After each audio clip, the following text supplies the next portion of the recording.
आइए जानते हैं हम आज आँखों के सारे पार्ट्स के बारे में और कैसे वो सारे पार्ट्स हमें देखने में मदद करते हैं।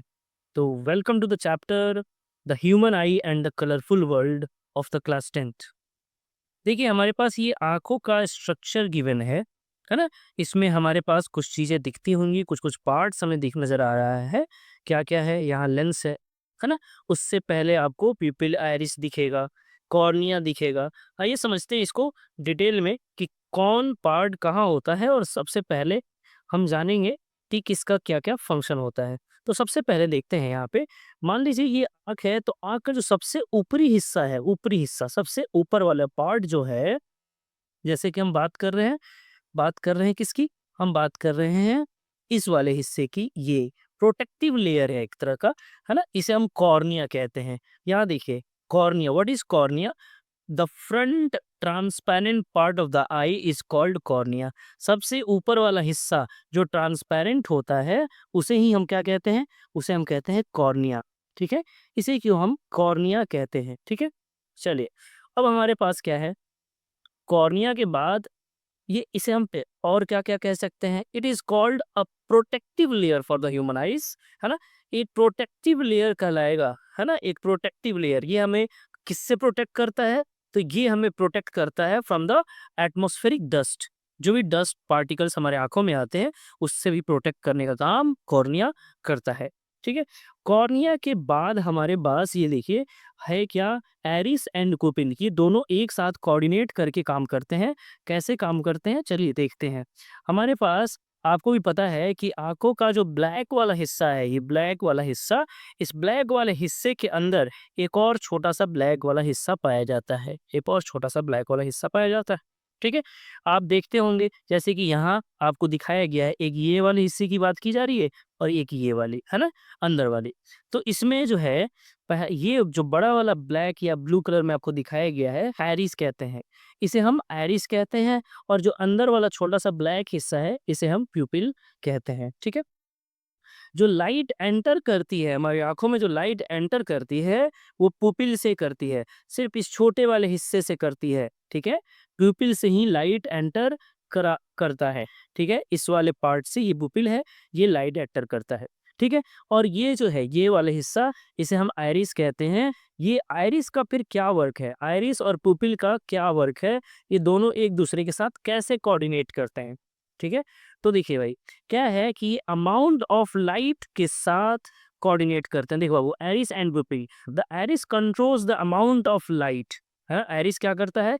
अमाउंट ऑफ लाइट को कंट्रोल करता है जो आईज में एंटर करता है। कैसे कैसे कंट्रोल करता है?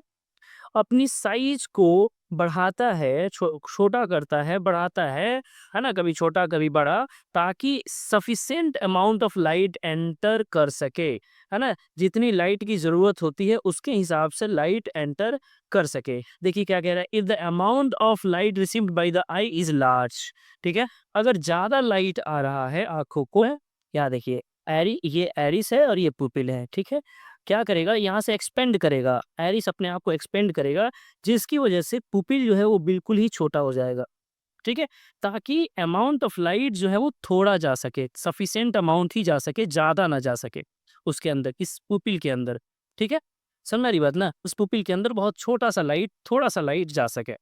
ठीक है, वही अगर अमाउंट ऑफ लाइट ज़्यादा के बजाय कम हो जाए, डिम लाइट में हम बात करें, ठीक है, अगर on the other hand if the amount of light received by the I is small, है ना, यानी कि अमाउंट ऑफ लाइट जो है वो बहुत कम हो, थोड़ा हो, तो ऐसे में पुपिल को बड़ा होना पड़ेगा और एरिस उसकी मदद करेगा। एरिस कैसे मदद करेगा? आपको जैसा बताया कि एरिस अपने आप को बाहर की तरफ एक्सपेंड करेगा, ये ऐसे एक्सपेंड करेगा जिसकी वजह से क्या होगा कि पुपिल जो है वो बड़ा हो जाएगा, ताकि ज़्यादा से ज़्यादा लाइट एंटर कर सके। ठीक है? तो इस तरह से एरिस और पुपिल जो है एक दूसरे के साथ कोऑर्डिनेट करते हैं, ताकि लाइट सफिशिएंट जा सके, है ना? एरिस जो है, देखिए क्या बोला है, फिर से वापस पढ़ते हैं। The amount of light received by the I is large, है ना? अगर अमाउंट ऑफ लाइट जो है ज़्यादा है, तो ऐसे में iris controls the pupil and reduce the amount of light entering the eye. Pupil को वो कंट्रोल करता है, छोटा कर देता है, ताकि कम से कम लाइट जा सके, जितनी सफिशिएंट अमाउंट चाहिए उतनी ही जा सके। और दूसरी तरफ अगर लाइट बहुत कम आ रहा हो, है ना, बहुत कम आ रहा हो आँखों को, तो ऐसे में आइरिस क्या करता है, पुपिल को कंट्रोल करता है और उसकी साइज़ को बढ़ा देता है ताकि ज़्यादा से ज़्यादा लाइट एंटर कर सके। हमारे पास कोन्स एंड रॉड्स, ये 2 तरह के सेल होते हैं आँखों के। आँखों में 2 तरह के सेल पाए जाते हैं। दोनों का अपना-अपना फंक्शन होता है। आइए देखते हैं रॉड्स क्या करते हैं। यहाँ देखिए, rods are the rod shaped cells, है ना? रॉड शेप्ड सेल्स होते हैं जो रेटिना में पाए जाते हैं, जो हेल्प करते हैं डिम लाइट में देखने में।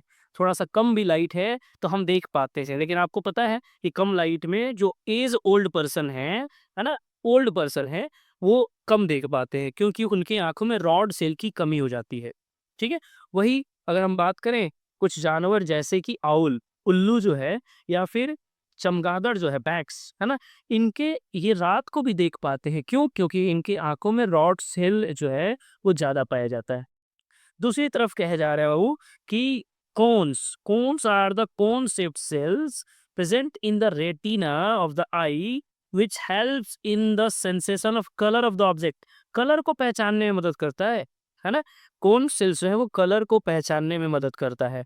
अगर किसी की आंखों में कल कोन सेल्स की कमी हो जाए तो ऐसे में वो बहुत अच्छा से कलर को पहचान नहीं पाएगा और ज़्यादा कमी हो जाए तो उसे कलर ब्लाइंडनेस भी हो सकता है। ठीक है? तो आगे बढ़ते हैं। ये 2 तरह के सेल्स हमने जान लिया है, rod cell and cone cells. Rod cell हमें कम लाइट में देखने में मदद करता है, जबकि कोन्स जो है हमें कलरफुल चीज़ों को पहचानने में, कलर को पहचानने में मदद करता है। आइए अब हमारे पास है पावर ऑफ एकोमोडेशन। ये बहुत अच्छा टॉपिक है, पावर ऑफ एकोमोडेशन, इसे जानना ज़रूरी है। देखिए, जैसा कि हम जानते हैं कि हमारी आई जो है वो कहीं के भी इमेज हो, दूर का इमेज हो, नज़दीक का इमेज मतलब ऑब्जेक्ट हो, दूर का ऑब्जेक्ट हो या नज़दीक का ऑब्जेक्ट हो, सबका इमेज बना पाता है रेटिना पे, है ना? सबका इमेज रेटिना पे फ़ॉर्म कर पाता है, ठीक है? ऑब्जेक्ट चाहे दूर हो, चाहे नज़दीक हो।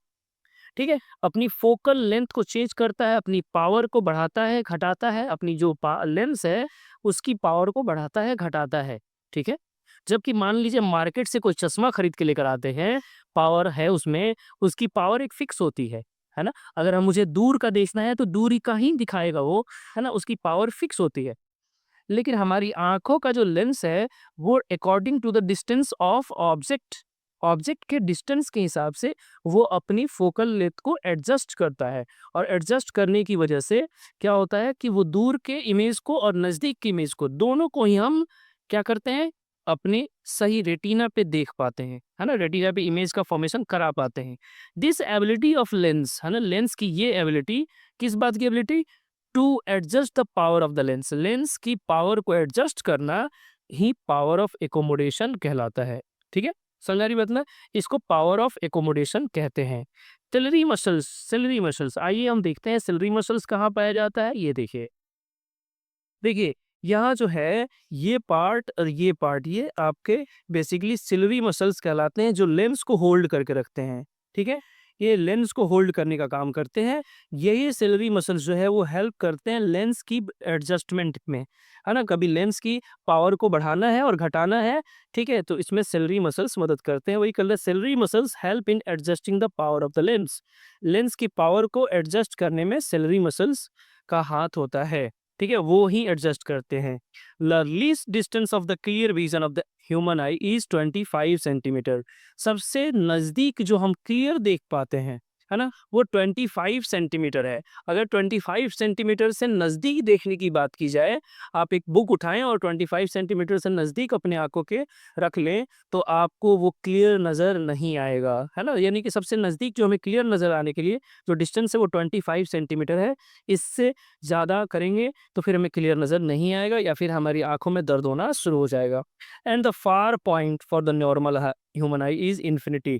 और जहाँ तक दूर की बात करें तो हम कहीं भी देख पाते हैं, बहुत दूर तक देख पाते हैं, ठीक है? तो हम नेक्स्ट क्लास में डिफेक्ट्स ऑफ विज़न पढ़ने वाले हैं, यानी कि हमारे आँखों में क्या-क्या प्रॉब्लम होता है, कैसे हम दूर की चीज़ें नहीं देखते हैं, नज़दीक की चीज़ें नहीं देख पाते हैं, फिर हमें चश्मा लगाना पड़ता है, कौन-कौन सा डिफेक्ट्स होता है, इसके बारे में जानेंगे। तब तक आप चैनल को सब्सक्राइब कीजिए।